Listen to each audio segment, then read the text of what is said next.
Hey Casey, turn on the radio. I think Neon Valley's on.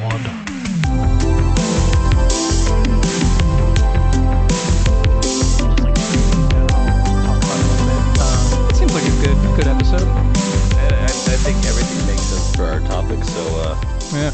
I actually, you know what? I'll be honest. This was almost the pie episode. You got lucky. the pie episode? The pie episode, yep. A couple days ago, I made a pie. And You were going to talk about that for like 20 minutes? no, I was just going to eat a slice of pie while we were talking the entire podcast. So it was going to be like, oh, yeah. No, dude, listen. But, you know, I had my dinner a little too close to the podcast. I'm not really in the mood for pie right now. So you got lucky. It's not the pie episode yet. Well, after this episode, I got a cheesecake that's calling my name. Oh, fuck, man. Look at us. And, you know, technically a cheesecake is a pie, so we're the Pie Brothers, dude. Are we going to get into the... You got quiet. Do you not agree? No. I was trying to assess what my definition of a pie is. Ooh. Okay. Like what is the definition? And I guess at that point, hey, everybody, welcome to the podcast. What's going on, everybody? How are we doing today? This is Tsuku here with you, with your boy Skorge. That's me. I'm Skorge. And to start off the podcast, we're looking up what the definition of pie is. Oh, you're Googling it? You're actually looking it up. Okay. Oh, yeah, we're going deep into this. What do you think? Okay, I typed in what is the definition of pie, and the first thing that people ask, and not in the search thing, but underneath it says people ask. The first thing that comes up is, what does the Bible say about pie? Well, you know, statistically, it is the most read book in history, so there's going to be the most questions about that. So I bet there's there's biblical questions about anything, you know? Yeah, I'm sure we could find a tangent on a pie church-related basis, but as of now we have...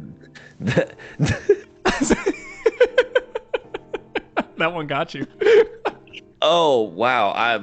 Damn, that blindsided me. Wow, that was good. That was good. Bam! The Merriam-Webster definition of pie. Noun. A dessert consisting of a filling, as of fruit or custard, in a pastry shell, or topped with pastry or both. See, I wasn't sure. My question of is a pie, do you have to have a covering over it? Is that what makes it a pie? But I don't think so. But no, because honestly, pumpkin pie just shot that down immediately. Yeah, and cheesecake is pie. And lemon meringue, like, it doesn't necessarily... Yeah. I mean, it has a covering, but the covering is meringue, so it's not like a lattice. It's not like a breading. It's not lattice. Now, here's the only thing I will say in the argument against cheesecake being pie, even though I'm the one who brought this to the table. I was going to say that it initiated the whole conversation. Is that you don't bake it. At least some of them you don't. Wait, no, you do. You do bake it. There's no baked cheesecake, but other times you bake cheesecakes. You're still baking them. Yeah, you're 100% And nothing correct. in the definition said anything about how you cook it. Ooh. It just said a dessert consisting. Okay, but then all right, let's see how far we take this. A dessert consisting of a filling. Okay. As of fruit or custard, it specifically says as of fruit or custard in a pastry shell, or topped with pastry or both. Okay, so is a filled donut a pie? A dessert consisting of a filling, a custard filled donut, is it considered a shell? Like, I would say so. I mean, I kind of sure. Yeah, right? I mean, it's... Yeah. Scientifically. And you could top it, yeah. So, okay, so custard donuts. Oh my God. Pie. I'm just realizing that this has inadvertently become the pie episode. You son of a... Oh, I can't. We did it. I made this the pie episode without even meaning to. We're like 4 minutes into this, and all we've talked about is pie. Oh my gosh. This is amazing. I love this. Subliminal advertised. It's my brain. What's the term for obvious subliminal? Because I did directly say it to you. Yeah, I was gonna say it's not as subliminal when it's It's more announced. Yeah, overt. Stated. Oh, Jesus. Welcome, everyone. I don't know if we need to welcome everyone again. I don't know. But you know what? I hope you're having as great of a time as we clearly are. Yeah, I hope this spikes people's argument, because then you have to say, is pizza a pie? Because everyone always says it's a pizza pie, and I would say so.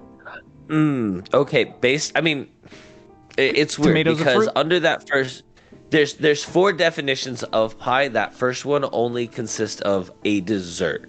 The second one is a meat dish baked with a biscuit or pastry crust, a chicken pot pie. Below that is just the word pizza. See, yeah, because you know what? We're thinking a little too American about this too, right? Because it's like you have shepherd's pie, and like people across the pond, I'm sure they would argue that pie is like a savory thing, like for them. It's so funny because there's I guarantee you cultures we don't even know about, given the small scope of which we have, and then there's just like thousands of pie variations that we're completely wow. True. Maybe we can learn something. Yeah. We could. Pie really taught us something today. Pie brings the world together. If I could list the amount of things I've learned from pie today, it would be about 3.141. You stole the fucking joke from me. God damn, I was waiting. I didn't know how to slide it in there. But the second you said, if I could number the ways, I was like, 3.14. So I locked that into my little bank. Yep. And then you just followed through with the joke itself. And I was like, fuck. Dude, don't you hate it when that happens? When, like, you're listening to, like, let's say a YouTube video or podcast, or you're watching a movie, and it kind of sets something up. And then your brain finishes it and goes, oh man, that would be a really cool thing. And then it does it, and you're almost kind of upset that it did it, because you're like, well, now it doesn't feel like an original thought. But does it mean that you're thinking at that same level? There you go. See, we're just as like a them. major business. We're just like them. They're just like us. Robert De Niro puts on his pants one leg at a time, baby. Yes, we are them, and they are us. This started to sound like a cult chant. Yes, we are them, they are us. Jesus. All right. So okay. What should we? You want to talk about? You want to talk about Twitch a little bit first, or do you want to answer some questions we got in the Discord? I like starting out with the questions, knocking out, the questions. Good idea. So, these questions come from Gerbils in our Discord, the Neon Valley Discord. Make sure to join. The link will be in the description of wherever you're listening to this. And you can leave questions for us to answer in the future, as well as topics for us to talk about, some stupid memes you want to share, whatever you want. So, Mitchell, why don't you lay on us, with all of your body weight, a question from Gerbils? It's a lot. First, why hasn't Skorge watched Edge Runners? And if Tsuku hasn't either, then shame. Well, I can tell you why I haven't. I don't know what that is. He's not going to like hearing that, because I think he's talked directly to you about it during a live stream. I'm pretty sure. Here's the thing. During live streams, my brain is processing what's happening in the moment. And, like, it is not taking notes of anything for after the fact. Dude, you could not have said it better. It's not a personal thing. It's like, in order to compute playing a game, because usually that's what's going on, and trying to be funny and trying to engage, there's just this level of I can handle all of that in this moment, because it might just be retaining it in that part of your brain that holds things temporarily, and your brain be like, I'm not storing this in the backup. Yeah. Just using this, copy paste, delete, goodbye. Yeah. No, literally. I mean, I'm so sorry. I'll use like a computer. Jesus, what did my voice do there? I'll use like a computer example. But to nerd out even more. So I think it's basically almost like during your daily life, right? When you're doing your daily tasks, you're using your RAM, right? You're using your onboard, your RAM memory. It's a smaller amount. And then whenever you need to remember something, you store that in your hard drive. Okay? You got that backed up. So that's stuff you remember. When you're streaming, you are using all 16 gigabytes of your fucking RAM. Like, you have to be focused on the game. It's like you were saying, you have to be entertaining. You have to engage with the chat. You have to, if someone texts you, now you have to do, you constantly are always engaged 100% of the time. So there is no chance for you to absorb anything to the hard drive. There is no remembering anything. It's just like, this is the moment. And I have to do this now. So I'm sorry, I'm trash. Yeah, we're just awful humans. We're bad people. I'm a trash.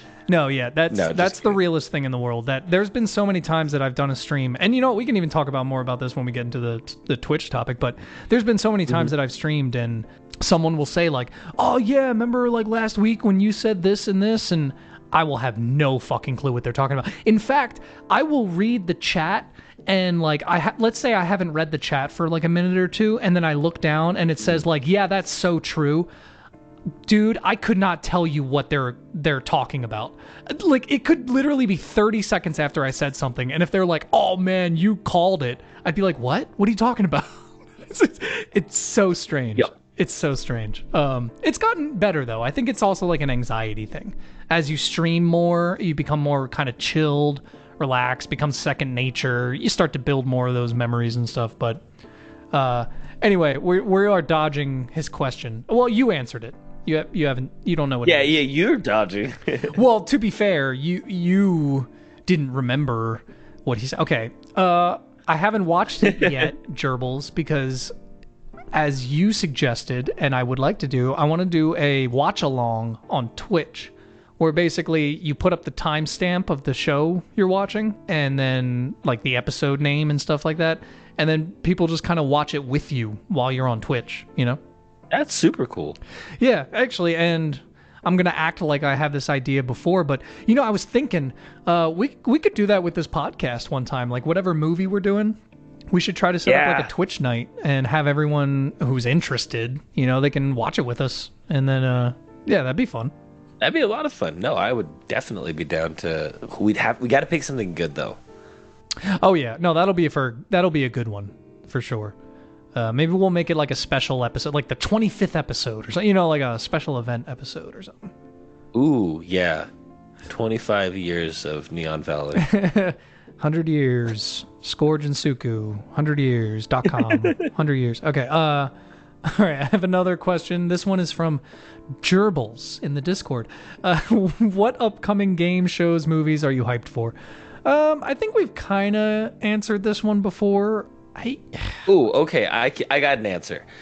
In terms of shows, I'm excited for Boruto to return when it comes back in August. Of course. So I'm going to say pause and spoilers. I'm not going to do any big spoilers. Okay. But Boruto spoilers, so give you guys a second. All right, there's a pause button, so if you haven't figured it out by now, that's on you. There's a time skip, and this is going to pretty much be, my guess is roughly 2 to 4 years in between what just ended in the current manga, and it's going to pick back up probably right before the end of the manga started, but then it's jumping right into a few years time jump. So very excited to see what they do with that. Yeah, I totally followed along with everything you just said. There's a lot of time jumps, a lot of mangas. No, I'm just kidding. No, that sounds pretty sick. That's more. I'm so daunted to kind of, because every time you talk about it, I'm always thinking like, man, I should really watch those shows. And then I remember 7,000 episodes, and I'm like, oh. Yeah, it's I don't know, only maybe. like 960 and a couple movies, and that's Naruto Shippuden and the original Naruto series. Now, we're not including Boruto in that. No, of course not. Who would? Get canceled. All right, well, okay, we talked about it last episode, but the fucking Five Nights at Freddy's movie's coming out. So stoked. Yeah, that's right. It's fucking dude, Almost, midnight. I'm dressing up as Markiplier for that. Dude, I'll be Golden Freddy. Let's go. I'm not gonna like cosplaying as Markiplier for a FNAF opening is. What would you even wear? Like, what, you just wear like a black wig parted down the middle or something, like, in a fake beard? Maybe the mustache and just go, "Hi, I'm Markiplier." Oh yeah, you could just be Wharf Stash. That's fair. Oh yeah, that's probably the best, most iconic one. Yeah, people would get that. Okay, we got Oppenheimer. That's coming out same weekend as Barbie. I'm pretty psyched for those. They look pretty good. I was not. Yep, that's the Einstein one, correct? Yes, he is. He is in it. I believe. I don't think it's like about Einstein. Okay, it's mostly about I believe Oppenheimer.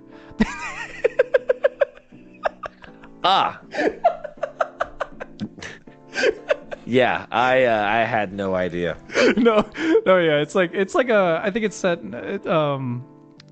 It's like pre-Hiroshima and stuff like that, where they were designing the atomic bomb, and so like Einstein is involved for sure, but Oppenheimer was the main head of it, and yeah, no, it looks really good. It looks really intense. It's like over 3 hours. Originally, I wanted to do a double feature because they come out on the same day, Barbie and Oppenheimer, so I thought it would be really funny to just go and see them back to back. Oh my god.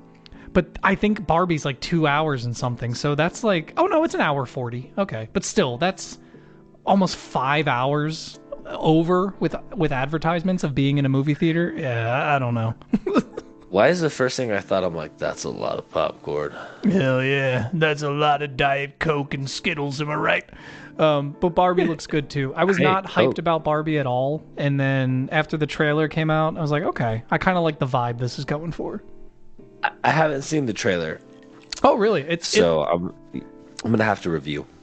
Yeah, no, it looks good. It seems self-aware. You know what I mean? Like it, and okay. And I don't know if this is you have to be true. Yeah, right, exactly. And I don't know if this is true, but I saw a headline that said there was a shortage of pink paint around the world because of how much they needed to use. I saw that as well. For this movie. Again, not sure. Cannot confirm truthfulness. Yeah. Can confirm, I don't know. That sounds like an over-exaggeration, like maybe the supplier that they specifically go through ran out of pink paint, you know? Yeah. I doubt if you walked into a Home Depot a couple weeks ago that they had zero pink paint. You know, that doesn't sound right. But yeah, I don't know. There's not too many movies like there's that new Joker. I think the second Joker's coming out with there's actually pictures from it. Hold on a second. Really? Already? Yeah, Joker. It's called Joker Folie à Deux. It's a French title. It's going to be a musical. I heard that. I'm also curious. Okay, they said Lady Gaga is going to be Harley Quinn, right? What is this? Sorry, Mitchell. I don't know. I might cut this out of the podcast. But look, hold on. Go on Discord real quick and please click on this. This movie. Oh God. Oh God. Oh no. What have you done? Do you want me to watch the trailer? I think we have to, yeah. We have to. Okay. Alright, here we go. Are you just speechless? You haven't said a word. What? I'm trying to... Okay. I don't know why it took me this long to realize that... But this is an actual film. No. Well, no, I don't think we can call it that. What I'm saying is... I keep getting the vibes of college humor, like 2-minute long video skit. Like, I can see the green screen. I could probably do a better green screen myself. And then I look to see this is 1 hour and 21 minutes. There's a credited director and writers and stars. And like the video. Well, to be fair, the director, writer, and star are all the same person. Yeah, that might give it away right there. Because, yeah, it feels like the video we just watched is the only video. Like, that's just what you get. Like, that's the joke. You know what I mean? Like, it's like you said, it's like a Funny or Die video. Like, there's literally a fish with a Joker smile painted on it. I'm so confused. What did you find this, and why did you do this? It was in the suggestions under the fucking second Joker movie, the real second Joker. What? Yes. I don't know. They need to check their algorithm. This man is a genius. Is all I know. Oh man. Okay, I don't know how much of that I need to cut out, but I'm sorry. I know it's a little hard to be remembered, but were you trying to ask me something about Joker or something? Oh yeah, I said Harley Quinn's supposed to be in the new Joker movie, right? Yes, it's Lady Gaga. Okay, so here's the thing, right? Joker, quote unquote, has already run into Batman as a child, and Joker's old, and Batman was like a kid. Yes. And that's when Batman still had his parents. And Harley Quinn is going to be in this movie. But Harley Quinn is Joker's doctor. Yes. Or psychiatrist.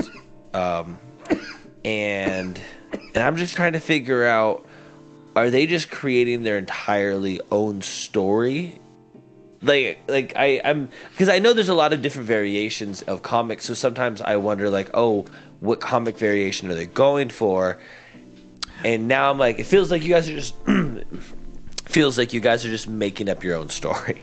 Yeah, I do not doubt that they are 100% making up their own story in this situation. Maybe they're loosely basing it off of a graphic novel I don't really know about, you know what I mean? That someone in the comments will be like, you haven't fucking heard of the Laughing Mania? And I'll be like, no, I have no idea what you're talking about. Like, you dumb fucking animals. Yeah. The Squeaking Mice Volume 3, you've never read that one? And I'm like, no, what the fuck are you talking about? Squeaking Mice. It's always got a weird name, man. It's always a weird name. But no, I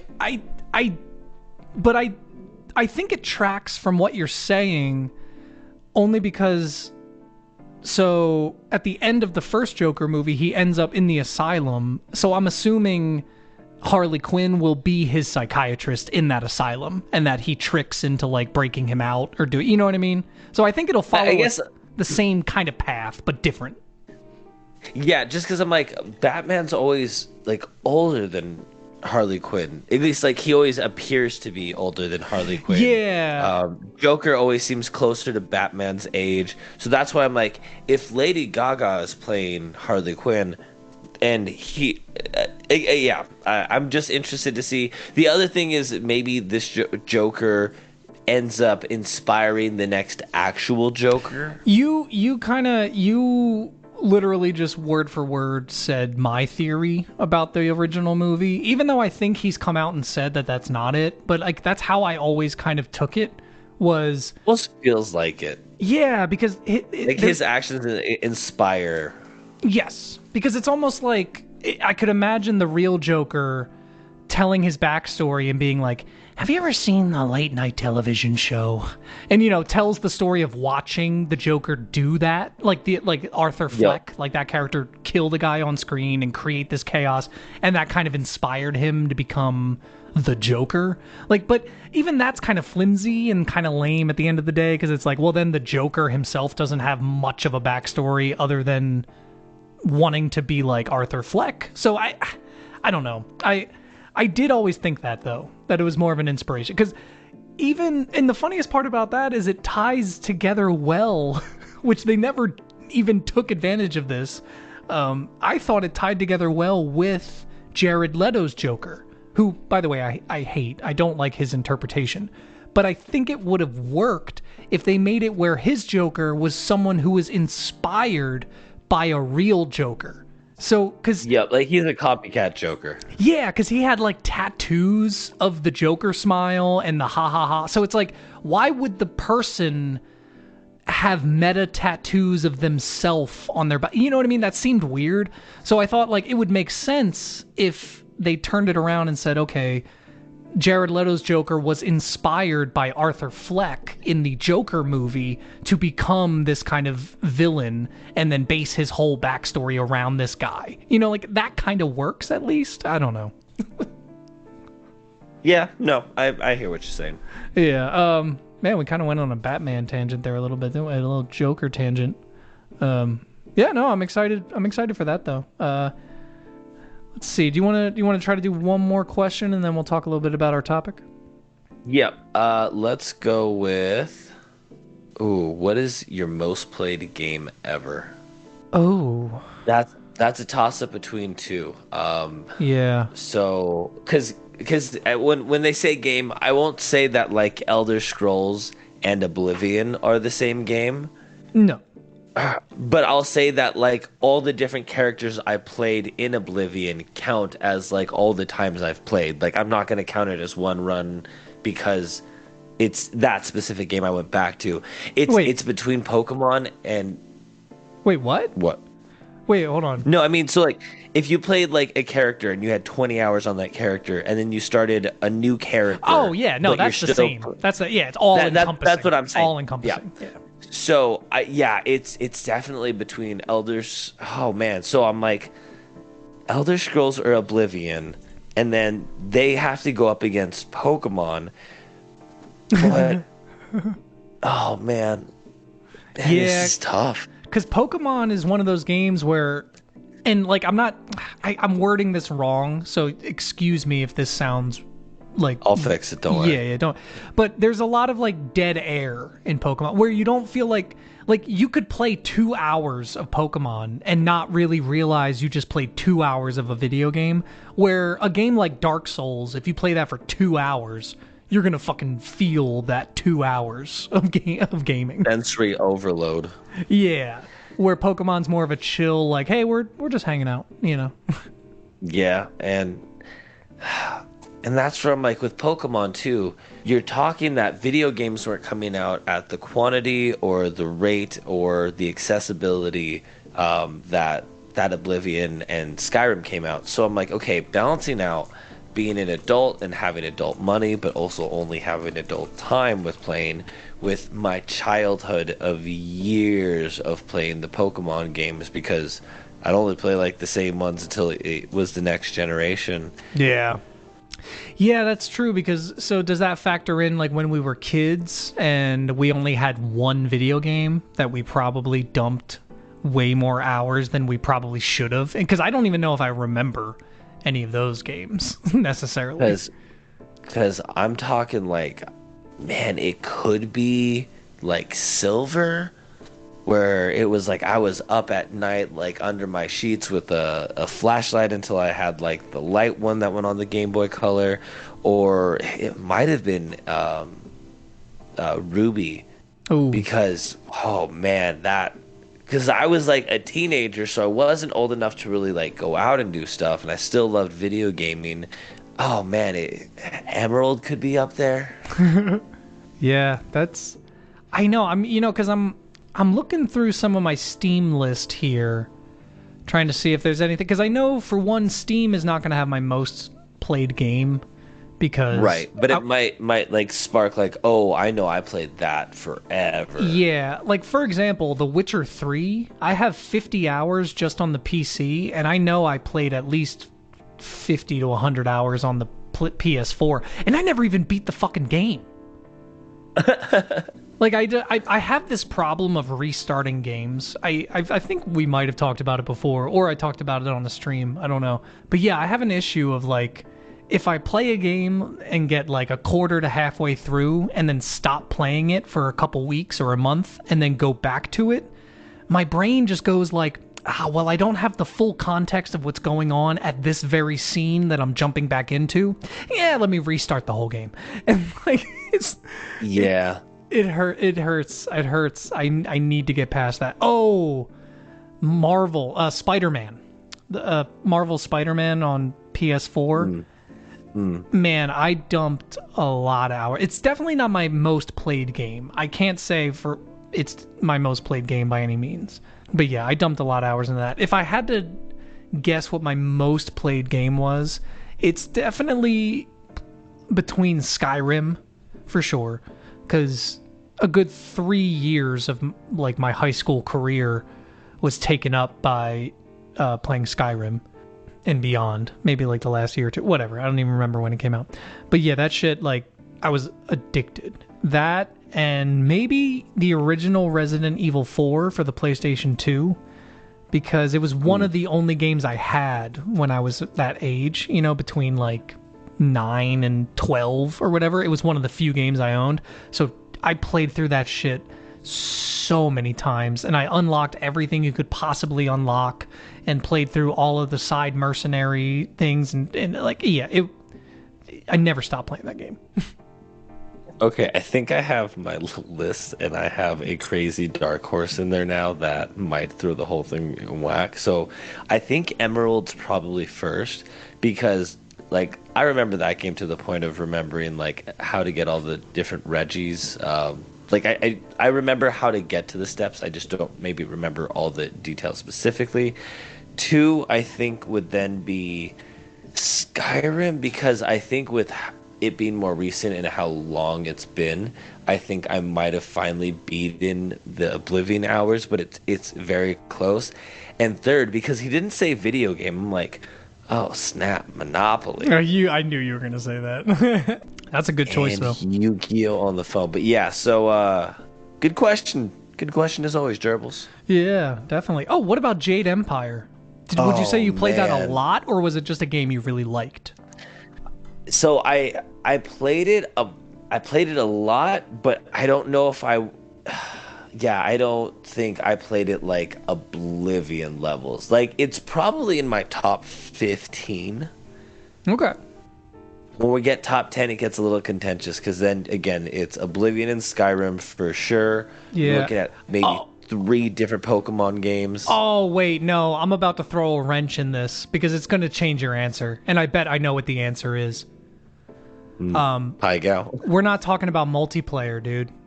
Like, Call of Duty Modern Warfare 2, for me, that's it. I never stopped playing that game when I was like 13. Oh, Halo dude. 3, I'm guessing. Halo 3, yeah. Halo 3 was for me like the one that I was like, oh no, man, because I mean, I'm talking. There was a good period of my life, like me and my cousin and a group of friends would play Call of Duty until like 4 or 5 in the morning, and we would start at like 6 at night, like 6 in the evening. Like, we were playing like 9 hours of Call of Duty, like 4 days a week at least. Like, it was a fucking job, dude.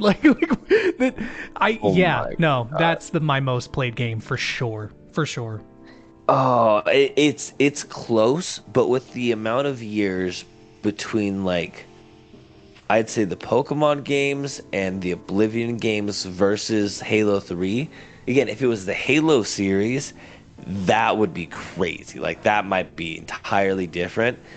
But if we're going, like, Halo 3 was probably my most played, and I don't think that eclipsed Oblivion. That's fair. Because Oblivion, I dedicated, I might be legally old enough to drink in Oblivion. No, not that much. No, I know what it feels like. Dude, well, it's weird too that and you know what? Since this is the last question, we'll kind of tie this up here. But before we go into the topic real quick, but it is interesting though that I would say that my most played games aren't necessarily my favorite games, because like Skyrim is up there. It's easily in my top 5, I'd say, games. But like thinking about my childhood too, and games like, you know, Link to the Past, Ocarina of Time, Mario 64, I didn't play them like a lot. I would just beat them and then be like, hell yeah, I beat that game. That was sick. And like would have a lasting experience, you know, but I didn't like go back and then just play it for hours, you know?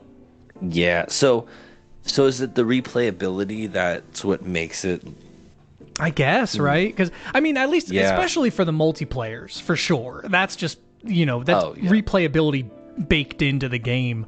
But for games like Skyrim and Oblivion and stuff like that, yeah, I mean, like, those shine through because, shit, you have a story that you can play hundreds of hours of and never feel like you're fucking up, you know? Can do it differently. You can be an assassin. You can do an entire pacifist run and just learn comm spells, like... Yeah. There was nothing, and you know what? I almost feel bad for the younger generation, and I'm glad that we can say this now, Mitchell. We've finally gotten old enough. I feel bad for those kids. No, I genuinely think it was such a crazy experience. Like, I don't know if you'll relate, but when you first played a video game and, like, you know, went through a certain storyline, there was a character you could play, you know, talk to and do all this stuff, and then maybe you killed them or they died or something like that. And then the next time you played it, you had an entirely different interaction with that character. That shit was fucking mind-blowing. Like, oh yeah, and you're like, wait, what?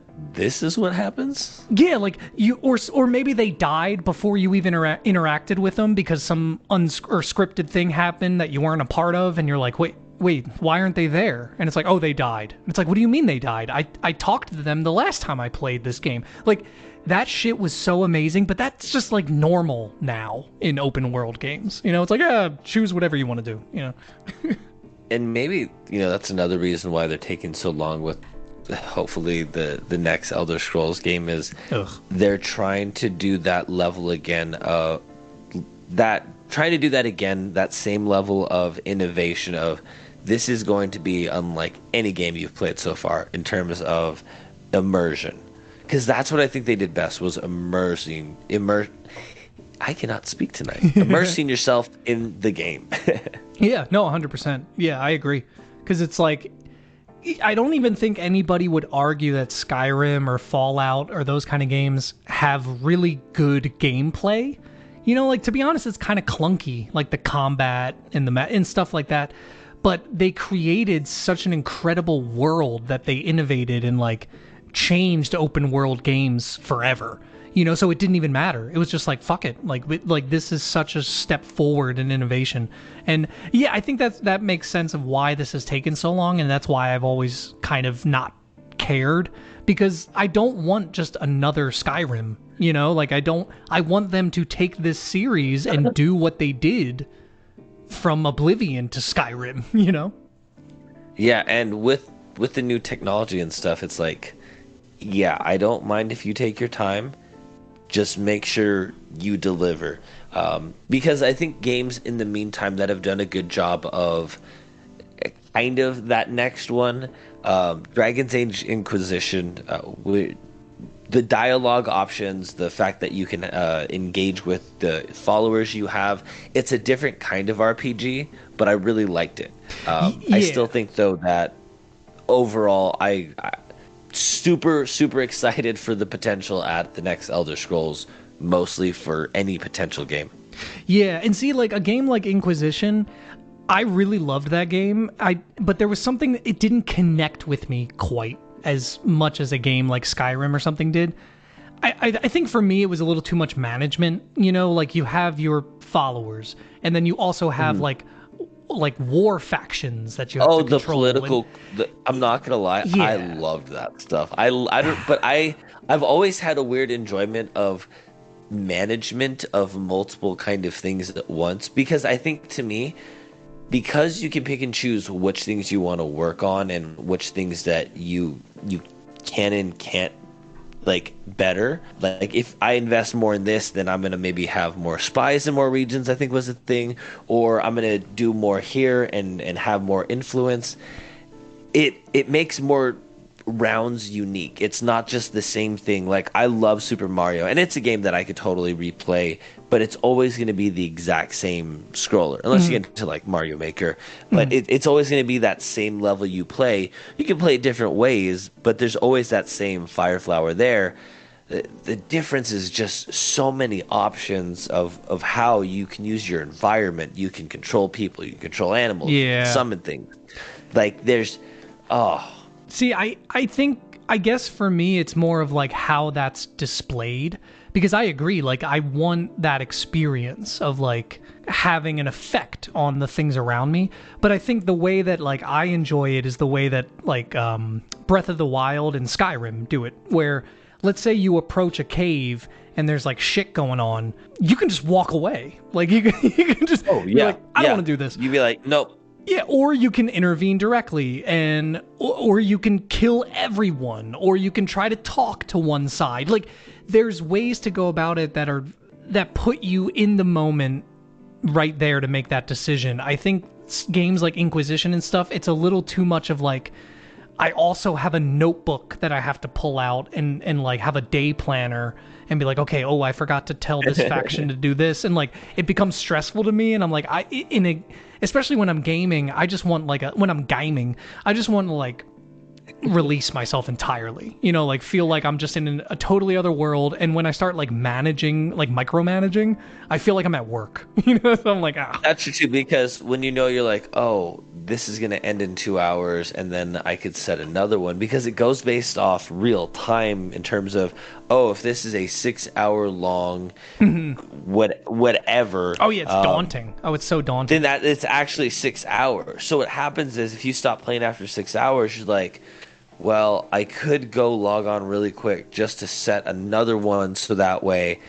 And it's like, you're going back to a video game not to play it, just to set something that you'll come back to. Yeah. It almost feels like a mobile game trick, like how they do that thing where it's like, hey, well, come back in 15 minutes and you'll have more gold, and it's like... or give us money and refresh your stamina. Yeah, which thank God they didn't do that. Like, could you imagine if in the next Dragon's Age it's like, hey, 6 hours for your faction to do this, or give us $5 of Inquisition gold, that would... and you can do it right now. Like, if they made an MMORPG like ESO, maybe then they could get away with it, because that's like the nature of them. Yeah, it'd still be gross. But if you're talking like a single player video game, no, you go directly to hell for suggesting that. Yeah, no, that's bad. That's like that Gollum game that came out. Have you heard anything about that? No. There's like a Lord of the Rings Gollum game. I won't harp on it too long, but all I'll say is that the programmers and the creators of the game literally came out with an apology. And you know how like that's been pretty common lately. Like the Cyberpunk guys came out, and I think the Destiny team came out, the Halo team. They always come out and be like, oh, sorry about the launch and stuff like that.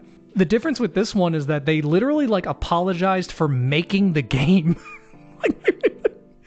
Oh shit! You know you did bad when you apologize for doing your job. Yeah, just doing the thing. Yeah, they were like, sorry for everyone's experience with our game. It wasn't the experience we wanted to make, and it was a bad experience. Sorry for making it. It's like, oh my god. Oh man, that hurts. Yeah. The only reason I brought it up is because they did that thing where they like stripped it of a few things and then sold it as DLC. So like literally for a $3 DLC, it was just a button you would press to make Gollum say "my precious." So $3 to press the down key or the down directional pad for him to go "my precious." It's ironic, isn't it? A little bit, right? If you think about it, it's come full circle. And the best part about it is it doesn't even work most of the time. Like there's compilations of people pressing the button and he'll say it once, and then they keep pressing it and he doesn't say it. And then they keep pressing it, and he doesn't say it. And then after like a minute or two, he'll finally say it again. And they're like, cool, glad I spent $3. You can't even use it at your own discretion. Yeah, that's their fault for spending $3. Anyway, no, I'm just kidding. These companies need to stop doing that shit. All right, I guess we went on a little bit longer than we expected on that. All right, I think we have a little time. Talk about a text message you sent me earlier today. The Textius. Yes, ironically, I was streaming when you texted this. So all I see is I'm streaming on Twitch, and then all I see is a text that says, "This is wild" of Twitch. And I was like, wait, what the fuck? Cool. And my phone just died. So how about you take this one away here, Mitchell? What did that text say? So the text included a link, and so I pulled up the page. I don't know if this is the one, but this page is pretty much explaining it. Twitch-branded content guidelines spark controversy. Changes explained, streamer, backlash, more. Pretty much, they're making it very, very difficult for people to continuing to want to stream on Twitch. I'm pulling up the article right now, and my brain is only able to do so much. So, this is what I sent over to you. It was a tweet because I thought it was the one that would actually affect you. On-stream logos are limited to 3% of screen size. Burned-in video ads are not allowed. Burned-in display ads are not allowed, and burned-in audio ads are not allowed. I don't know if those are things you utilize or things that you know of. So not currently. I don't use any of them. I'm aware of them. Okay. Because there are a lot of Twitch... I was about to say affiliates, but that might have confused people because I don't mean the people who stream on Twitch. There are other companies that work with Twitch, I should say. And companies that work with the streaming services like OBS and Streamlabs and stuff like that. And they create sponsorships. So I'll get an email every once in a while, and it'll be like, hey, Skorge Slaps, here's a sponsorship opportunity. And it'll lay out like a thing where it'll say like, hey, if you play this game for this amount of hours and you have this overlay on your stream and you tell people to go download it or whatever, like it'll have stipulations and then tell you how much you can make for doing that. For now, I haven't done any of them because the kind of barrier to entry for those sponsorship payments are very high, and they're almost not worth it. They're perfect for like the middle tier streamer. You know what I mean? Where someone who, let's say they have a couple hundred people who come into their stream every day at least, and they're doing their thing. They're not a fucking Hassan or an Amaranth or other streamers' names I'll say who people probably don't know who I'm talking about. But they're not like these big names. Exactly. It works for them because it's one of those things where, I'll give you an example. Like, I had one that said, if you get 2 people to download this mobile game, like Raid Shadow Legends, for example, the popular one. If you get 2 people to download the game and play up to level 2, then you get $20. And then from there, every 2 more people that do it, you get another $15, $20 or whatever, and you can make up to $600 to $700 before it cuts off, and then you so that people can't spam it, I assume. So it's one of those things where I don't feel like I have enough of a following on Twitch to even kind of mess with that and even bother kind of shilling my channel to an app that I don't really know anything about just for the chance of maybe making $20. You know what I mean? Yeah. So that's where I think that this is kind of interesting, because what they're directly referring to are those sponsorships, from what I understand. Because when they say like baked in or like when they say like a logo on screen, they're referring to like the Raid Shadow Legends logo that they want you to put on screen while you're streaming. And when they talk about like burned in ads and audio ads, most likely what I assume they're talking about is streamers who have pre-recorded ads made for those sponsorships that they play during their stream. You know what I mean? So instead of every time during their stream looking at the camera and going, hey guys, by the way, make sure to download Raid Shadow Legends and today and all that shit. Instead, they just press a button, it'll switch over to the ad real quick and then come back, So it's a time saver, But yeah, so I think those are more of the things they're kind of against. So in this specific case, like with that article, I feel like they're trying to crack down on these companies taking advantage of streamers. Like, I'm going to be completely honest. Like, I think in a way it's kind of a good thing, but also kind of a bad thing. Like, I don't like it when Twitch cracks down like this for the all-encompassing people who are affected greatly, and it didn't do anything. But at the same time, you have these companies who are basically siphoning free advertisement from smaller streamers who are only going to see $40 out of it pre-taxes, and they have a giant fucking Raid Shadow Legends ad on their stream, So in a way, it is kind of protecting the streamer a little bit. But it feels like a direct attack on the streamer because the streamer is the one taking on the sponsorship. They're the one accepting. They're choosing that, hey, I'm okay with putting this on my stream because this deal works out for me. Like, yeah. So interesting. It also says what is allowed under new branded content guidelines on Twitch. Branded panels on your channel page, showcasing products in your stream background, including links in your chat to other sites that promote things, discussing, endorsing, or unboxing products or services, and playing sponsored games. Okay. And those are the things that are allowed, you said? Yeah, so that is allowed under new branded. Yeah, it says under here, because now I'm back to that article that I had first mentioned. It goes into a little more detail. So the logo on stream, yeah, we said limited to 3% of size. Inserted burned-in video ads. Streamers may not insert video ads directly into their streams. May not insert the display or banner ads directly into their streams. So yeah, it's interesting. Yeah, I may just not know enough about it. I'll have to look into it more, because I did actually get an email from Twitch yesterday that was saying that they updated their terms of agreement, and they were like, yeah, like, you don't have to do anything on your end, but, here's the new agreement. You can read through it. And one thing they did change, which might have just been like a little bit of a bone that they were throwing to people so they wouldn't be mad at them or something, I don't know. But they changed it so that now you can post your stream on any other website right after you're done streaming.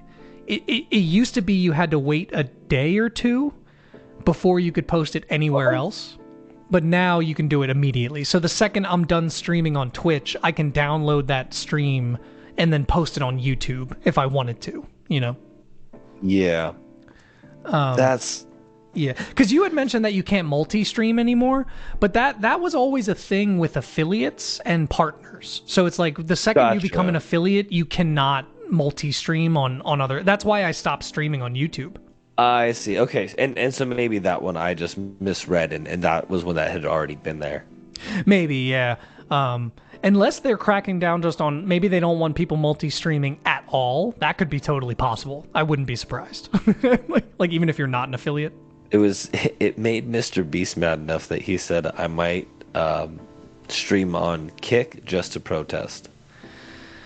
Yeah, and then, I think Mr. Beast is like the Elon Musk of YouTubers. I think he's become a little too separated from like the average person. And again, I could be totally missing something. I may make a correction in the next episode. I'll read more into this, and I'll be like, oh fuck, I'm totally wrong. They're totally pulling the rug out from people. I don't know. Just from what I was reading, it just felt more like, yeah, the sponsors that I keep getting emails for that are kind of taking advantage of smaller streamers are being clamped on a little bit, Yeah. I don't know. That's interesting. I just saw another article that says Twitch streamers up in arms as new advertising rules limit sponsors and threaten to kill charity and esport events. I definitely want to read more into this, because I didn't think about how. See, I guess. Yeah, there may be greater implications, because it's like once you ban stuff like that, yeah, because now if you have a charity stream, yeah, okay, now you can't put the logo bigger than 3%, and okay, yeah, see, there are things it bleeds into that totally change it. Which, who knows, Twitch may backpedal and be like, oh fuck, we didn't think about that. I don't know. Oh no, they had already said multiple tweets today. Oh boy. I don't know if it was today, but I had seen in the article that I had just read that they were, I think we had made these policies too overly broad. We apologize for any confusion we caused. So my guess is we'll see. If anything, maybe by the next episode we'll have an update on what their rollout is based on the backlash. It's interesting to see how companies are now receiving the backlash instantaneously and having to be able to pivot once it hits. Pivot? Yeah. No, it's true. It's like I was about to say instant gratification, but it's not gratification. It's like instant response, instant feedback, quality control, Yep.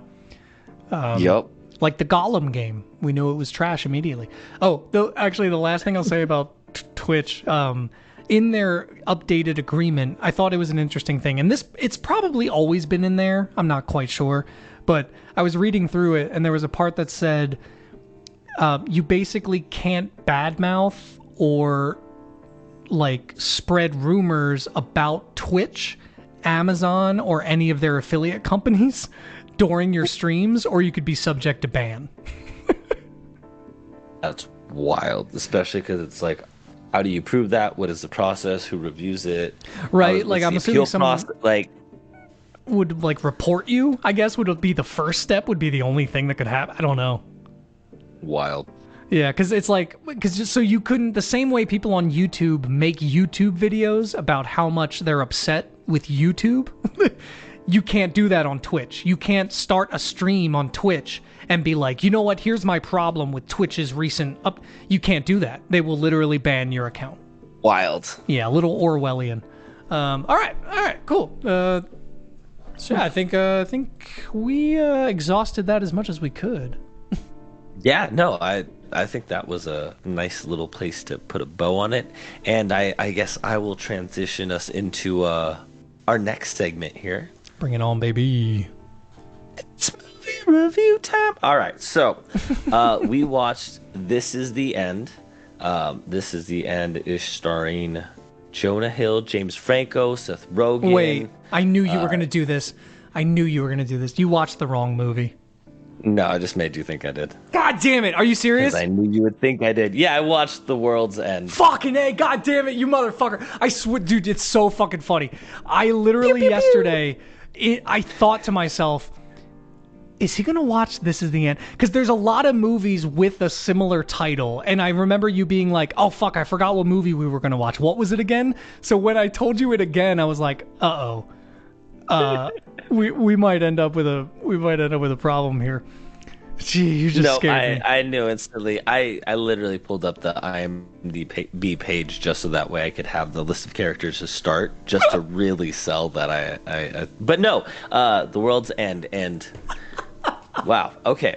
So this movie is by the I forget. Simon Pegg also write it? I know he's. No, that wasn't. No, he's. I guess you could say he wrote it in the sense that they do a lot of improv. So he does have credits under written by. Yeah, because I think while they're on set, because they were all friends growing up. The writer Edgar Wright and director, they were friends. Simon Pegg and Nick, what's his name? Nick Frost. Nick Frost. Yeah, so they were pretty close growing up. So yeah, they kind of have one of those things where it's like when we work on music, it's like even when you give a little bit of an input, it's like, oh, you're a writing credit, you know? Like, right. Okay, gotcha. Okay, so yeah, directed by Edgar Wright. Yeah, so this movie is... What I love is it's still in the vein of these comedies that these duo do. Man, they're so funny. They did Shaun of the Dead. What was the other one? Hot Fuzz. Mm-hmm. And they just took it to the next level in this movie. So are you not familiar with the Cornetto trilogy? I'm going to take your silence as a resounding no. I like corn. So these, it's funny you say that these three movies. The Cornet no. We're going to upset a lot of British people.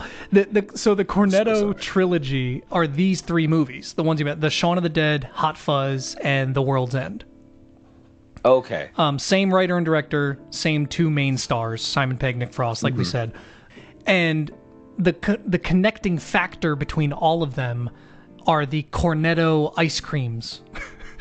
So in Shaun of the Dead, at the very beginning of the movie, Shaun goes to the store right when the zombie outbreak starts, and he gets a Cornetto ice cream. And in Hot Fuzz, they get a Cornetto. And then in this movie, at the very end, there's the Cornetto ice cream wrapper that flies across the screen during the apocalypse. I do remember. There was actually a comment I made where I was like, it's funny how he talks about like, oh, processed food, but I don't even remember wanting that. And then I was like, oh, a wrapper like ends up on the page or on the fence. Yeah. But I read it and I was like, oh, interesting. But I figured it was just like, oh, something that I didn't hear about it, maybe native to UK. Yeah, no, it's like, so I would compare it to like a dumbbell or like a or not a dumbbell, I'm sorry, a drumstick or like a Blue Bunny ice cream bar. You know what I mean? Yep. So they call this the Cornetto trilogy. Is the kind of all of the movies in this, and I think you have seen Shaun of the Dead and Hot Fuzz, right? Yep. I saw both of those. I remember when this came out, I wanted to see it, and I don't remember what had happened around what time this had come out, but I ended up not seeing it. And so when you recommended it, I was super excited because I was like, oh, I had always meant to watch that movie. Yeah, I think it's because, and ironically, for what this movie is about, I think one of the reasons you might not have seen it is because it came out in 2013, which would have been like right in the throes of you being in college and kind of just doing your own thing, like living your own life. Yeah, especially those early years of college, I did not go to movies. I was always out at places and things. So that makes sense, but so glad. Going into the movie, what I had known about it was that there was going to be this weird kind of alien twist to it. Okay. So you did know that part. Yeah, I had briefly remembered from the commercials and even probably just clips online after the fact of seeing some extra level and layer to it that, and even if you go back and you watch like Shaun of the Dead and Hot Fuzz, they each have their own kind of oddity to the movie. So yeah, but the movie did a great job of, it makes you really buy into this story even when it's a comedy, and you start forgetting about what to expect in the movie, where you're just in the movie for the scene at the moment, and overall I was very pleasantly surprised with how the whole movie ended, because definitely didn't end the way that I thought it was going to, but I love the journey. It subverts your expectation a little bit, and it's funny you say that too, because I was gonna ask you about the twist, because I agree, the movie, even if you know what you're getting into when you start it, it puts you in such, like, you're just with this group of friends, like you feel like you're just hanging out with them, like it's so genuine, their interactions. And the dialogue, it's the back and forth wittiness. Let's see, I think I might have wrote down a couple lines. I even wrote that he gave Jack Sparrow vibes. I was watching it with Audrey, and she was like, it's like a British Jack Sparrow. Kind of funny, because I think he's anyways. I know, I almost said the same thing, but no, Johnny Depp isn't British. I know. I was more thinking like Jack Sparrow, but I know, right? That, me too. I was like,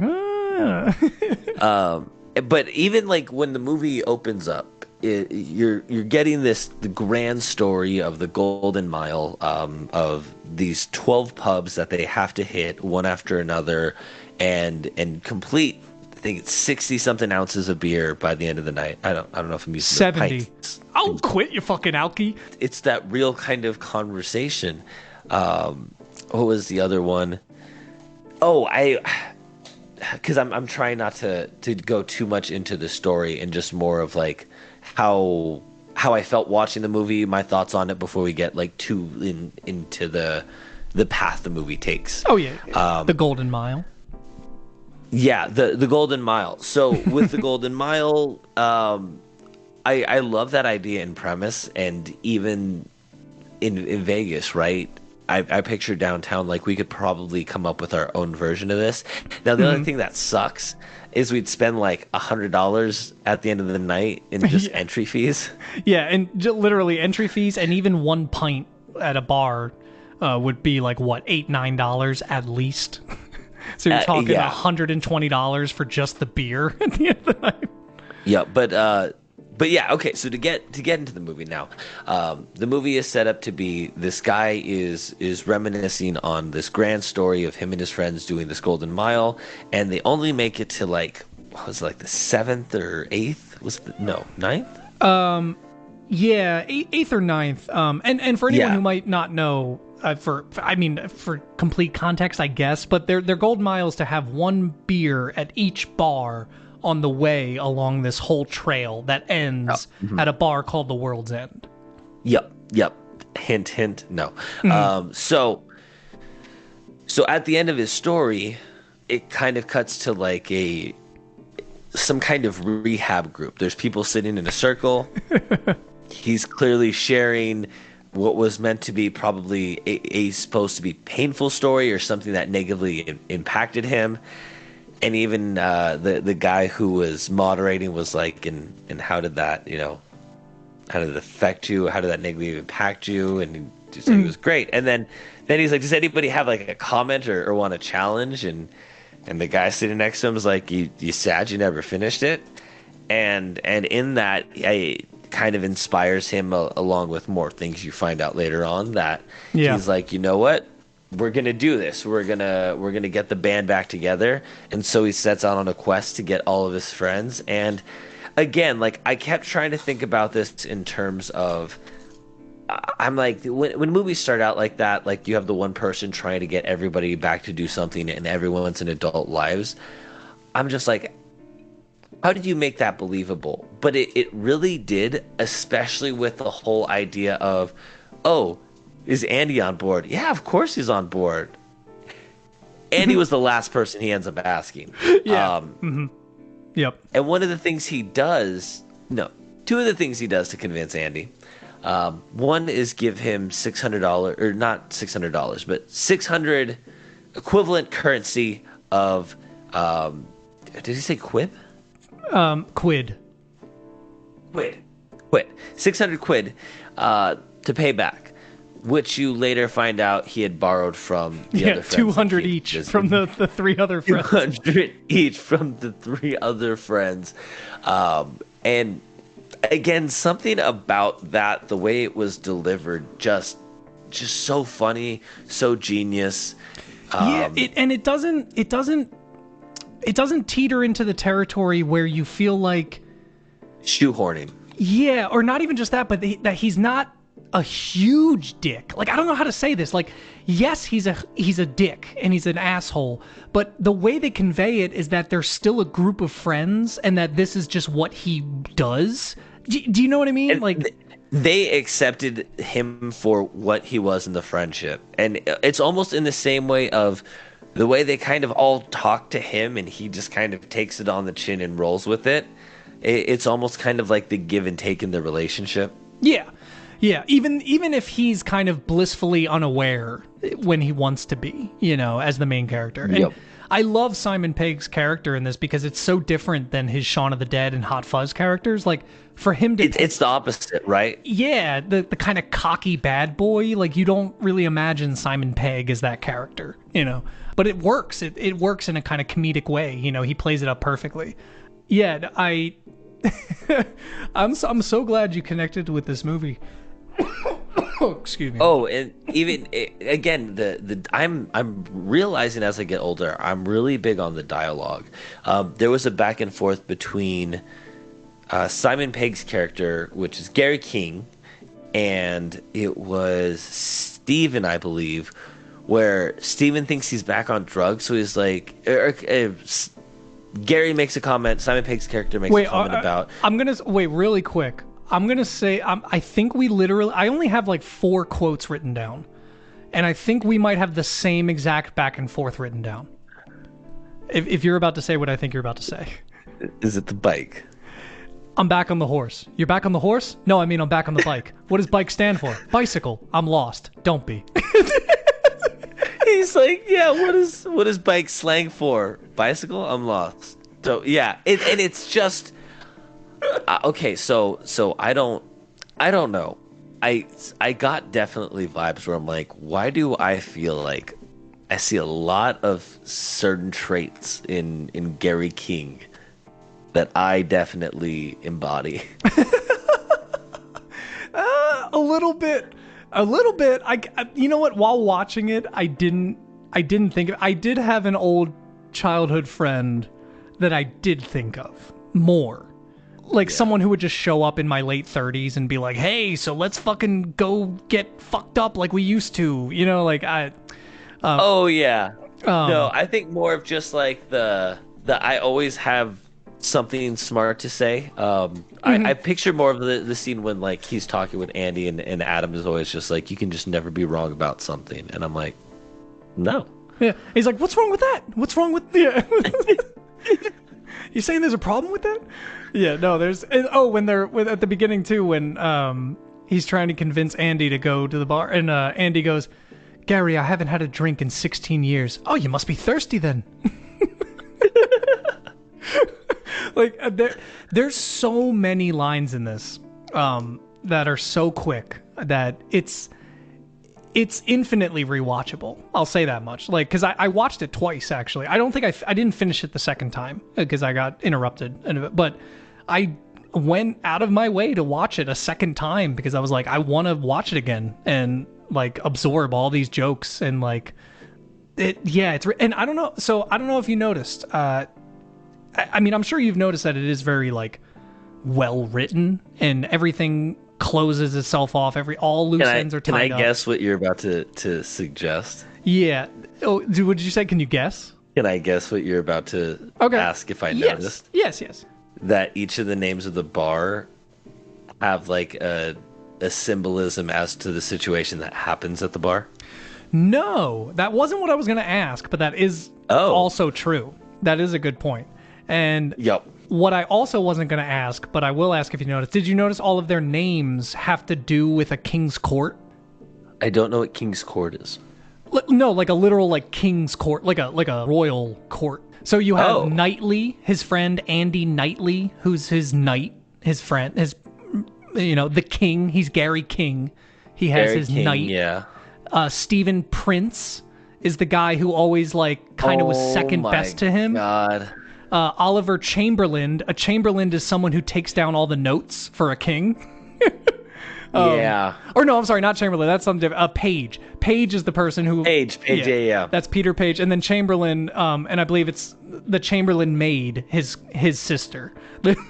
So, wow. Yeah, so there's like even more like references just in that. But no, what I was going to ask, the story he tells at the beginning, even though it is slightly different, he literally tells you the entire movie in that first scene.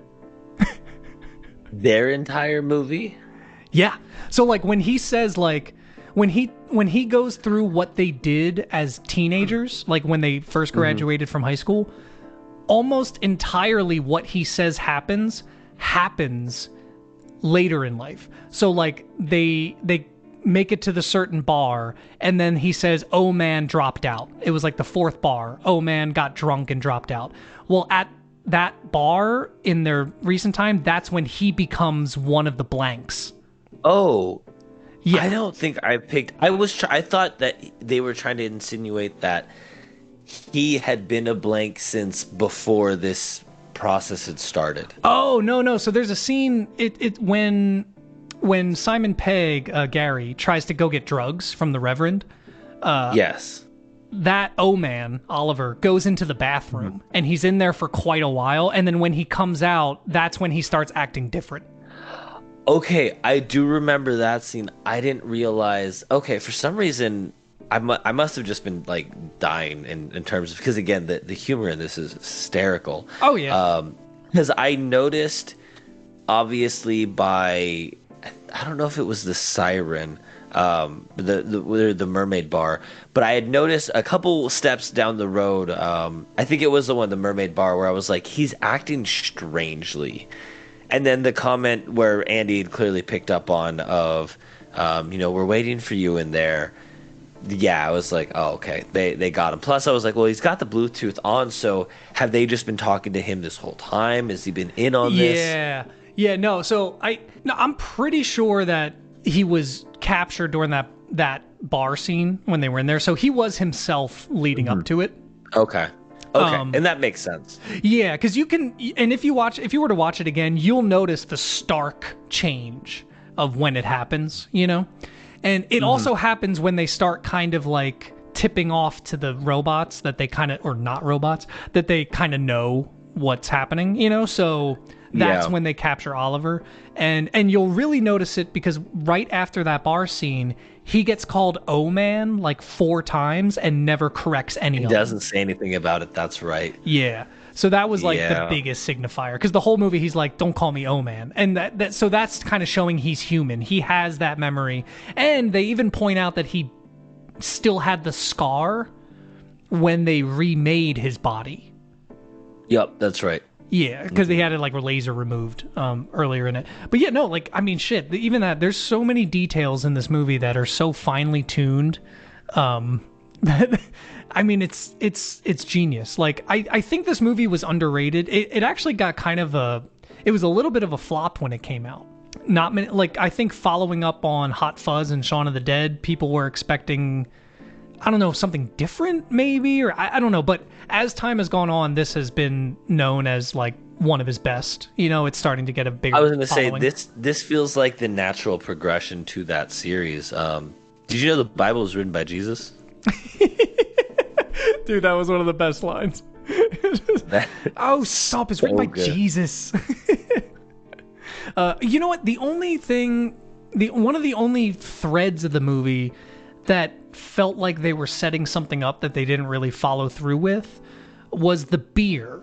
And I don't know, maybe I'm just crazy, but I don't know if you noticed that too, is that they kept saying like, oh no, the only beer here is Crown and Glory. Crown and, yeah.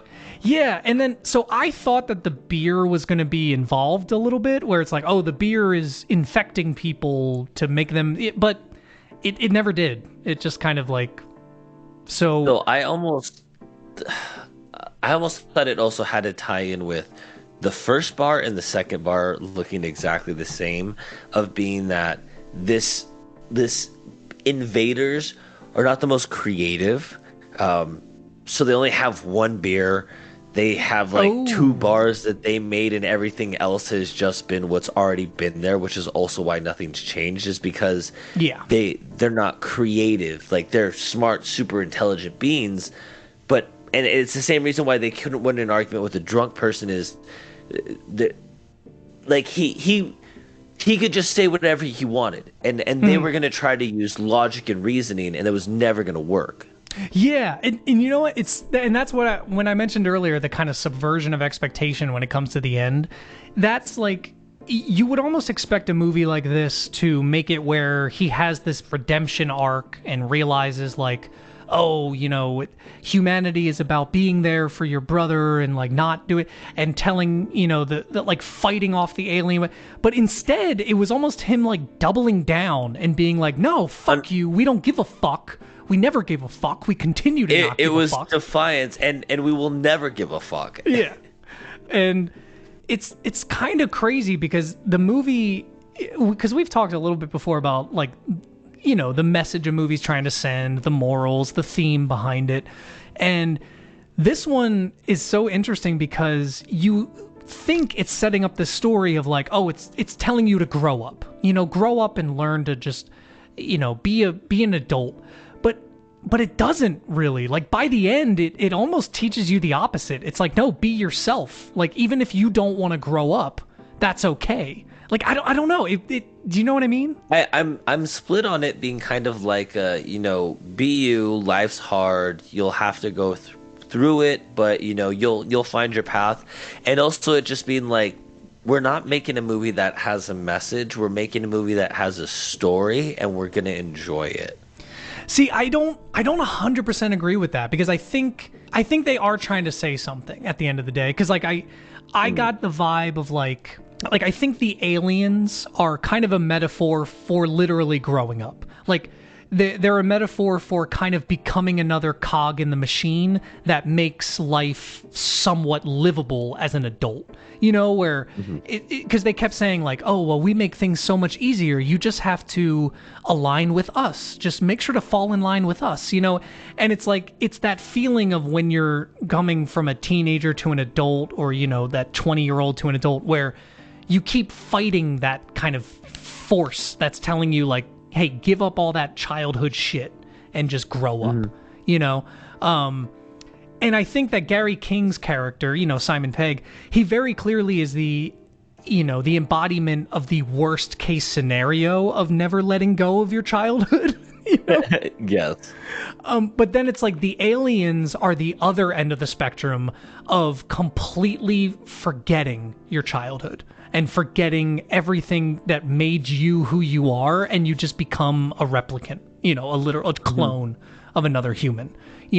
So the grace, the beauty is finding that middle ground of like, okay, well, maybe don't be a man-child, but maybe don't be a clone either. Like there's that middle. I get behind that message. Yeah, it's a good message. And yeah, because there's a lot of heart to Gary King's character too. Like even though he's set up as a douchebag, like as things are kind of laid out, and at the end, without plainly saying it, I'm pretty sure that they were trying to say that he was trying to commit suicide, correct? Like when they were showing like the bandages on his arm, like he was trying to cut himself. Yeah, that he was cutting. Is what my interpretation was. Yeah, and he was put into a hospital, and so clearly he was devolving down a road that he was completely lost, and just wanted to attach himself to that childhood. And it's this is a weird tangent to go off of that, but it's funny that his character is funny. No, that his character parts of the movie like reinforced his narcissism. That was one of my favorite things too, was like when the alien thing started to be revealed, it like gave him an excuse to reinforce that ideal, because like right when it happened he goes, that's why nobody remembered us, because they're all aliens. And yep, he's like, otherwise they definitely would have remembered me. Exactly, because it's like, yeah, nah, they probably still wouldn't have remembered you, like even with the whole Peter Page thing where it made him feel better because he felt like the bully who didn't recognize him, which that was a great scene too, because that's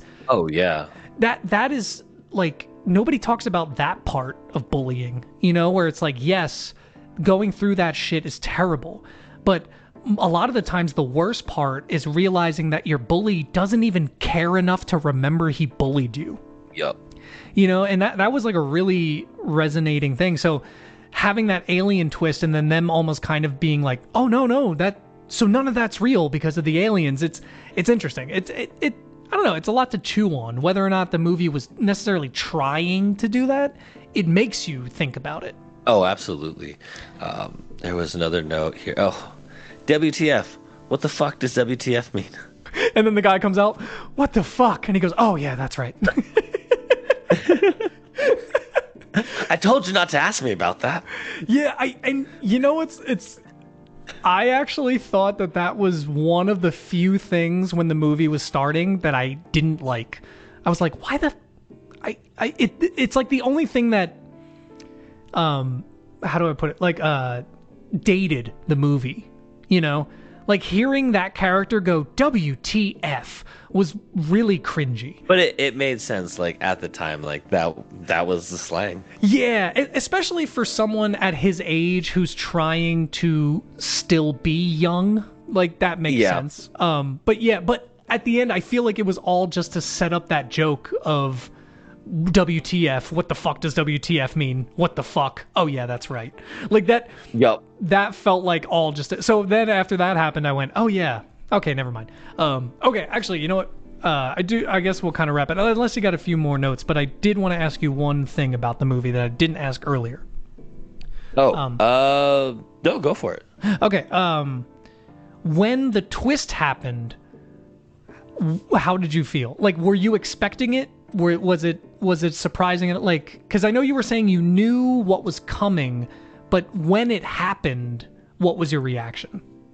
There was something that happened prior to the twist that had kind of reminded me, and I actually have the note here, at a different bar, foreshadowing, talking about aliens and the Bermuda Triangle. When they were talking about the crazy guy and what he was talking about, that's when it reminded me, shit's probably gonna happen soon. Oh yeah, Filch from Harry Potter. Yeah. Oh, that's where I recognized him. Yeah, he's the groundskeeper or whatever. Well, wow, I didn't realize you could be typecasted for a groundskeeper role. Right.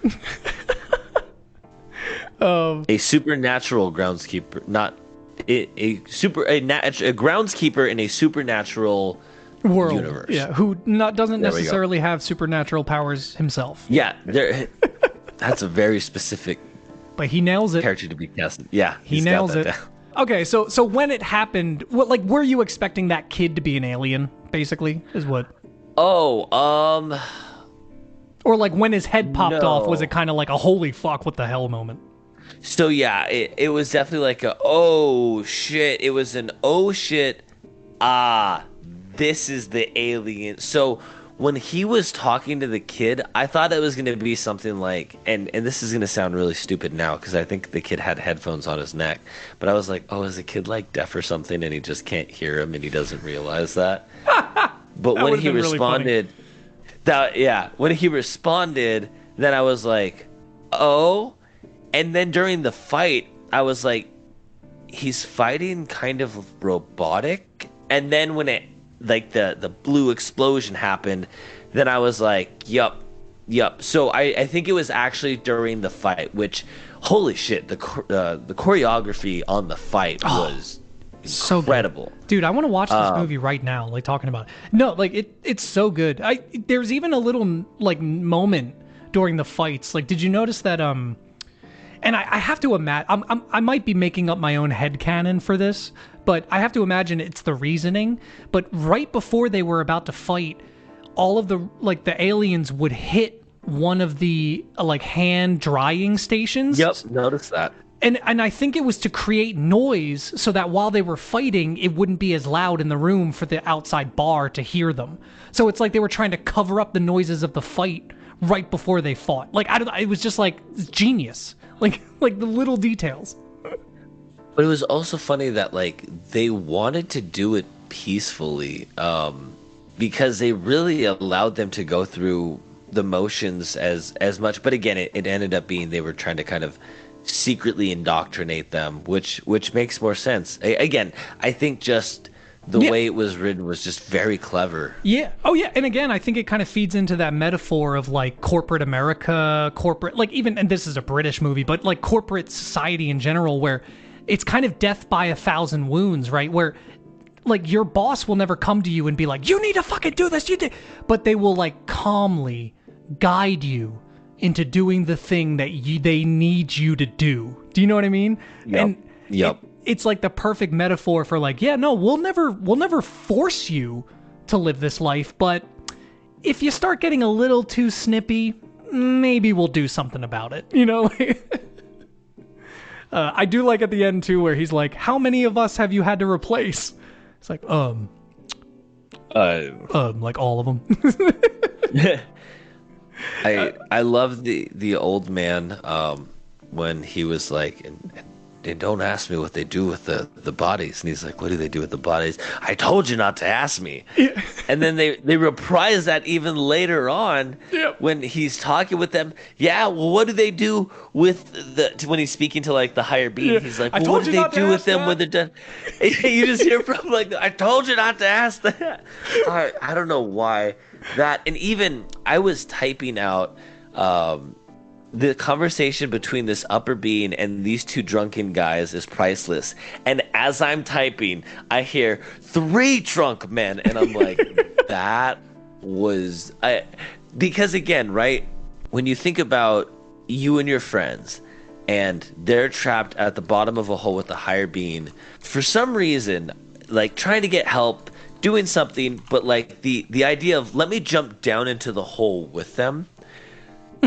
It only makes sense by somebody who's had as much alcohol as they've had that night. And I think that's the other thing that continues to make it genius is as they're trying to figure this out and plan and strategize, they're only getting drunker. Yeah. So and it's funny too, because their side conversations when they're trying to figure things out devolve in some similar ways to our podcast when we go on side tangents like about pie. True. But it's that level of just again trying to figure out how you're going to navigate through this world of robots that have taken over, but you're also just drunk as hell is priceless. No, dude, it's amazing. Yeah, because then, to tie this all off with a nice little cap. Go back to Legoland. Okay. I forgot he told him to go back to Legoland. Did you notice too that one little sweet writing like bookend they put on it is that at the beginning of the movie, when Gary King is trying to convince Andy to go, Andy basically ends the conversation with, "It's pointless arguing with you." And at the end of the movie, the alien ends their conversation with, "It's pointless arguing with you." Fuck it. That's right. That's right. I forgot about that. So in a similar way to like oh my god, I didn't even mention this. Oh shit. I was gonna say, like The Big Lebowski, it's almost another movie where the characters kind of learn nothing at the end of it. Like they don't, like, yes, they went through this giant, huge extravaganza and like grew as people in a sense. They still kind of end the movie the same way they started it. Like, because Gary King is still kind of holding on to his past. He literally enlisted the children version of his best friends to become like zombie, like fucking. Yup, love that. Yeah, killers with him, like Avengers on the dude. Yeah, it's hilarious. But did you notice the production company? Production company. Yeah, it was a working title production company, the same one that made The Big Lebowski. I had no. Wow, that's incredible. No, wow. Oh my gosh. Yeah, I love that. The only reason I noticed is because the movie was that on purpose? No, not at all. Not at all. The only reason I noticed is because the movie was starting and it's that scene where they're in the AA meeting or whatever it might be. And it starts zooming out when the song is playing, and it just popped up really big, a working title production, and I out loud went, "No shit." I was like, wait, hold on, me and Mitchell were just talking about That's wild. Right? Yeah, totally accidental, but 2 movies in a row from the same production company. So clearly I like their movies. Yeah, no, me too. Yeah, all right. You want to give our final ratings? Yep, after I give you my favorite quote. Oh. We are more belligerent, more stubborn, and more idiotic than you can possibly imagine. Put that on a fucking shirt. That needs to be a quote right before one of your songs. That on my tombstone. Yeah, that's. Oh man, if I say that, could they come after me? Honestly, I think if you put that actual sample at the beginning of one of your songs, Edgar Wright wouldn't do anything. I mean, Edgar Wright is the king of that. I mean, this movie literally has like 7 needle drops where you just hear the beginning of a song and it's like a sample from something else and then it starts playing. Like he loves that shit. Because I love that quote so much. What? All right, final rating. My final rating is a 9. Ooh, yes. It did so well. I think the only thing that like I would have needed to give it a 10 is more fleshed out with the beer. They did such a good job of every time they introduced something that there was something to play off of. And if I were to go back and find out that, oh, yes, there is this meaning behind it that maybe I'm just not aware of. Right. Maybe it's like a British reference. Maybe like British people would get it. Maybe it's a joke we don't get, Yeah, so that would change it to a 10 where it literally answered everything it presented. It kept me engaged. It kept me interested. It gave me... It threw curveballs that I wasn't expecting, and it was just a fun ride. Again, even without that, a solid 9. I absolutely love this movie. Yeah, I'm in 100% agreement. It's 4.5 stars, 9 out of 10. It's our first agreement. Yeah, I think so. I think we might have done one before where we both gave it like a 7 out of 10 or something. I feel like I can't remember now. No, this might be our first lineup. We'll have to see. Damn. Yeah, we'll have to double check. But yeah, no, it's honestly, even going into it, I thought that this was only going to be like a 7 or 8 for me because I haven't seen it since I saw it in theaters, literally when it came out, like a year out of high school. No, it was leaps and bounds funnier and wittier and it scarier. There was even like some genuinely scary scenes. Like, no, it's really good. It's really good. 9 out of 10 all day. All right. Well, I think with we have that, hold Are we you both ready? excited to get to your suggestion? Oh, I'm so excited to get to my suggestion. But it is predicated on if you've seen this. But if not, that's okay. I have my backup movie. The movie that I am recommending to you is The Platform on Netflix. The Platform. Okay. We talked about it a little bit in another episode. Mm-hmm. I don't know if you remember. But I haven't sat down and watched it all the way through. So Yeah. I know what it's about. I think I walked in when you and Amanda were watching, like, near the end. I don't think it was the end, but it was near the end. So there was shit going down. But again, I don't have any context, and I don't even really remember what that shit was. I just remember it being a metaphor for classism, basically. Yeah, something like that. Okay. All right. Hell yeah. Sounds good. The Platform gives me an excuse to finally sit down and watch it. Perfect. Okay, looking forward to that. And I hope you're looking forward to watching that with us as well and joining our Discord so you can leave us questions and then we'll answer them. Absolutely. Yeah. If you don't want to be spoiled for The Platform and you haven't seen it, make sure to watch it before next week's episode. And yeah, as Mitchell said, join that Discord. Make sure to join the subreddit as well, /r/Neon Valley Pod. Follow us on Twitter @Neon Valley Pod. Across the board, it's all the same. We're the Valley Boys. We out here. Valley Boys. Valley Boys. Hey, thanks for listening, everyone. Peace.